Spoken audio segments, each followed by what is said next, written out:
అతడు చేసేది పోలీసు ఉద్యోగం. ఎవరైనా తప్పు చేస్తే వారికి బుద్ధి చెప్పడం అతని పని. కానీ ఇది తప్పు అని చెప్పాల్సినోడే తప్పుడు మార్గం ఎంచుకున్నాడు. 15 ఏళ్లుగా ఓ మహిళతో సహజీవనం చేస్తూ ఇప్పుడు సంబంధం లేదని మోసం చేశాడు. ఈ ఘటన అనంతపురంలో చోటు చేసుకుంది. బాధిత మహిళ తన 15 ఏళ్ల కొడుకుతో కలిసి అనంతపురం ఎస్పీ కార్యాలయం ఎదుట ఆందోళనకు దిగింది.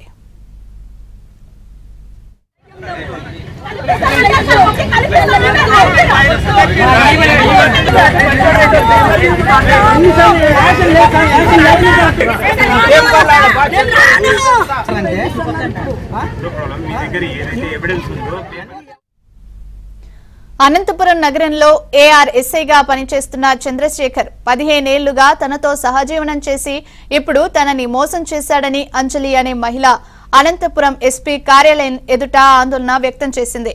16 ఏళ్ల కిందట తన భర్త ఇమాం సాబ్ కానిస్టేబుల్ ఉద్యోగం చేస్తున్న సమయంలో ఏఆర్ఎస్ఐ చంద్రశేఖర్ పరిచయం అయ్యాడని తెలిపింది. తన భర్త ఇమాం సాబ్ పీటీసీకి శిక్షణ కోసం వచ్చినప్పుడు ఫెయిల్ చేస్తానని బెదిరించి తనను లొంగదీసుకున్నాడని బాధితురాలు తెలిపింది. అప్పటి నుంచి నిత్యం తన ఇంటికి వస్తుండేవాడని బాధితురాలు చెప్పింది. ఈ విషయం తెలిసిన తన భర్త తన నుంచి దూరం అయ్యాడని ఆవేదన వ్యక్తం చేసింది. 15 ఏళ్లుగా తనతో సహజీవనం చేస్తూ ఇప్పుడు సంబంధం లేదని తనను మోసం చేశాడని బాధితురాలు కన్నీరు మున్నీరైంది. తన భర్తను స్లో పాయిజన్ పెట్టి చంపేసినట్లు తమను చంపుతామని ఏఆర్ఎస్ఐ చంద్రశేఖర్ బెదిరిస్తున్నాడని ఆందోళన వ్యక్తం చేసింది. పలుమార్లు పోలీసులకు ఫిర్యాదు చేసినా పట్టించుకోలేదని ఆవేదన చెందింది. తనకు న్యాయం చేయాలని తన కుమారుడితో కలిసి బాధితురాలు అంజలి కోరింది. నా భర్తతో వచ్చి అక్కడ ఇంటికి వచ్చి పరిచయం చేసుకున్నాడు. వచ్చి నీ భర్తకి ఎగ్జామ్ రాస్తాడు, ఇప్పుడు ట్రైనింగ్ పూర్తయింది, ఇప్పుడు ఎగ్జామ్ రాస్తాడు, ఆ పేపర్స్ నేను లీక్ చేయకోకుండా నేను దాచిపెట్టేస్తాను, నువ్వు నాకు లొంగాల్సిందే అనేసి నన్ను భయపెట్టి నన్ను లొంగ తీసుకున్నాడు. 2008లో లొంగ తీసుకొని అప్పటి నుంచి నా ఇంటికి వస్తూ పోతూ ఉన్నాడు. నా భర్తకు తెలిసి గొడవ పడి నా భర్త దూరం అయిపోయినాడు. దూరం అయిపోయిన తర్వాత ఇతనే ఇంటికి వచ్చి చేసి ఇంకా నేను గర్భవతిని అయినాను. నాకు 2009 మార్చిలో కొడుకు పుట్టినాడు. నా కొడుకు పుట్టిన బాధతో నా భర్తకు పిల్లలు కారు, ఆల్రెడీ చెక్ చేయించున్నాం మేము.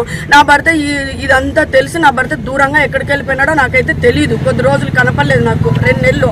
తర్వాత నేను డెలివరీ అయిన తర్వాత నా భర్త వెళ్ళిపోయిన తర్వాత అప్పటి నుంచి ఇతను పీటీసీ ఏఆర్ఎస్ఐ చంద్రశేఖర్ నా ఇంటికి వస్తూ పోతానే ఉన్నాడు.